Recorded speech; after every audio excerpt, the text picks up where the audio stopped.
আসসালামু আলাইকুম। আজকে আমি আপনাদের জন্য গ্রাম বাংলার খুবই জনপ্রিয় একটি খাবার নিয়ে এসেছি। সেটা হলো কুমড়ো পাতার ভাজি অথবা কুমড়ো পাতার বড়াও বলে থাকি। এটা খেতে কিন্তু খুবই মজা। আপনারা বাসায় এটা কিন্তু খুব সহজেই তৈরি করতে পারবেন। এটি তৈরি করতে যা যা লাগবে তা কিন্তু আমি ডেসক্রিপশন বক্সে লিখে দিয়েছি এবং এটি যেভাবে তৈরি করবেন। আমি আতপ চাউল আর মুসুরির ডাল ২০ মিনিট ভিজিয়ে রেখে তা পাটায় বেটে নিয়েছি। আপনারা চাইলে ব্লেন্ডার করে নিতে পারেন। এখন ১ টেবিল চামচ কাঁচামরিচ বাটা দিয়ে দিলাম আর ১ টেবিল চামচ পেঁয়াজ বাটাও দিয়ে দিলাম আর ১ টেবিল চামচ আদা ও রসুন বাটাও দিয়ে দিব। এখন প্রয়োজন মতো লবণও দিয়ে দিব।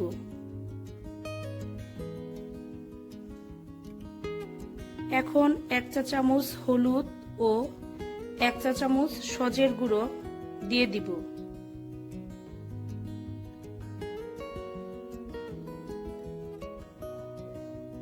এখন অল্প অল্প করে পানি দিয়ে নেড়েচেড়ে একটা পেস্ট তৈরি করে নিব।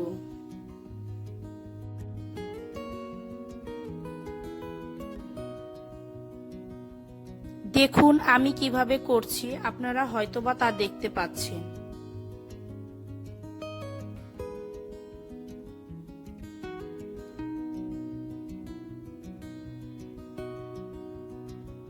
আপনারাও এভাবে করবেন। এখন আমি কুমড়োর পাতা নিয়ে এসেছি।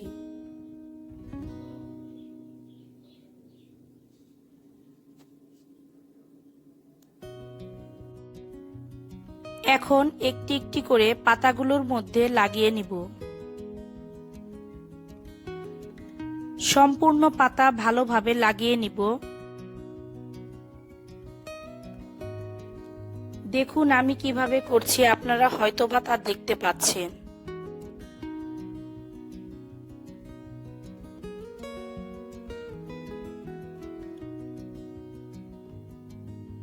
ভালোভাবে না লাগালে এটা কিন্তু মুচমুচে হবে না, আর এটা এভাবেই খেতে ভালো লাগে। তাই আমি ভালোভাবে লাগিয়ে নিব। ঠিক একইভাবে আমরা কুমড়ো ফুলের বড়াও বানাতে পারি। এখন নিজের ইচ্ছা মতো ভাঁজ করে নিব। সবগুলো এখন আমি একইভাবে লাগিয়ে নিচ্ছি।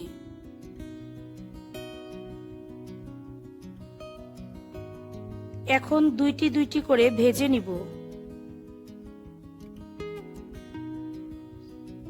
এটা একটু সময় নিয়ে ভাজতে হবে, তা না হলে এটা খেতে ভালো লাগবে না আর মুচমুচেও হবে না।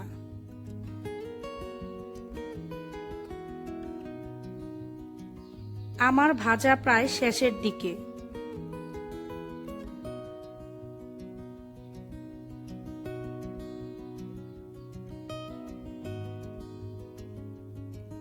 এখন আমার ভাজা শেষ।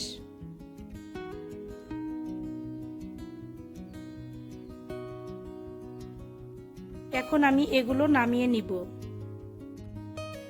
আশা করি আমার আজকের রেসিপিটি ভালো লেগেছে। ভালো লাগলে অবশ্যই একটা লাইক দিবেন, শেয়ার করবেন আর সাবস্ক্রাইব করে পাশে থাকা বেল আইকনটি প্রেস করুন। তাহলে আমি যখন নতুন কোনো ভিডিও দিব তখন তার নোটিফিকেশন পেয়ে যাবেন। আজকের মতো এখানেই বিদায় নিচ্ছি। সবাই অনেক ভালো থাকবেন। আল্লাহ হাফেজ।